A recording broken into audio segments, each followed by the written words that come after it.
Alright, back with another album review. Today's review is on No Sun Today by Grey Daze. This is the second album by Grey Daze, and was their last album before Amends came out in 2020. Before I get into the review, I will mention that my copy is actually a reissue and not an original copy. I mentioned in the previous review that I got both of Grey Daze's first two albums from Revolver Magazine's website. Original copies go for a shitload of money, and I'm glad I waited for both albums to get reissued, thus saving myself hundreds of dollars. Anyways, there's a slightly different lineup for the band on this album. I still have Chester Bennington on lead vocals and Sean Dowdell on drums. However, they end up getting a new bassist and a new guitarist. Mace Bayer is on bass, and Bobby Benish on guitar. Mace will come back for Amends and The Phoenix. Jason Barnes did the artwork for the album despite leaving the band before recording started. The album was self-produced with help from Michael Jones. Michael also engineered the album with help from Gary Fimbris and Kelly Gabler. The album was recorded and mixed between 96 and 97 at Conservatory of Recording Arts and Sciences in Tempe, Arizona. It was mastered by Andrew Garver at A&M Mastering Studios in Hollywood.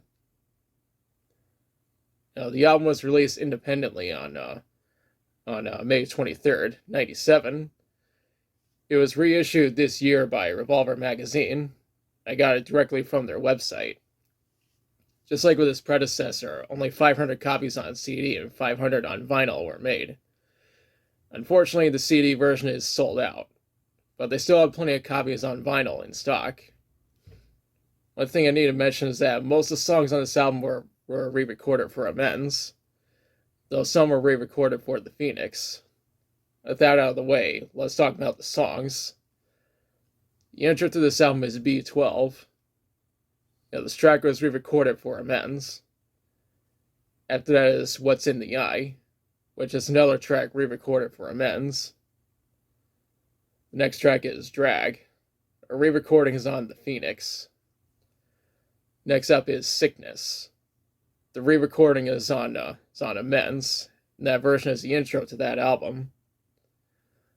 Up next is In Time, which is yet another track re-recorded for Amends. That's followed up by Just Like Heroin, A Little Down. The re-recording is on Amends, though the title was changed simply Just Like Heroin, and that's my favorite track from Amends. He followed up with Sometimes. A re-recording is on Amends, and it's the second track on that album. The following track is Whole. This track is re-recorded for The Phoenix. What's after that is The Down Syndrome. A re-recording is on Amends, though the title is changed to simply The Syndrome. I think the reason why they changed the title is because they didn't want to offend anyone. Comes next is Anything, Anything. The re-recorded version is on The Phoenix. The track after that is Soul Song. A newer version of this track is on Amends. Comes after that is Saturation. The re-recorded version of this track is actually the first track on The Phoenix, though the title was changed to Saturation Strange Love for some reason. The finale of this album is Hidden Track, which is self-explanatory. Couldn't find any information on how this album performed commercially, given its rarity. However, I have seen that it has a 4.7 out of 5 on Discogs, and a perfect 5 out of 5 on Amazon UK. Now for my thoughts. Personally, I think this album is even better than its predecessor. It doesn't seem to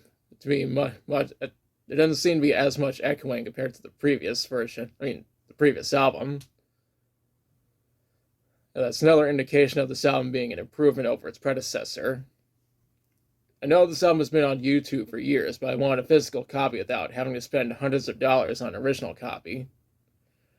Overall, I recommend checking out this album.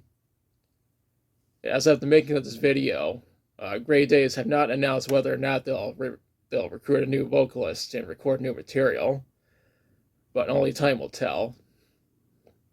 Now it's part where I question you. Have you listened to No Sun today?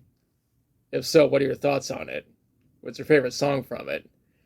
How many original copies of this album were made? If Grey Daze decide to recruit a new vocalist, who do you think it's going to be? What are you expecting from Grey Daze going forward? Let me know in the comments. If you liked the video, be sure to like, share, and subscribe.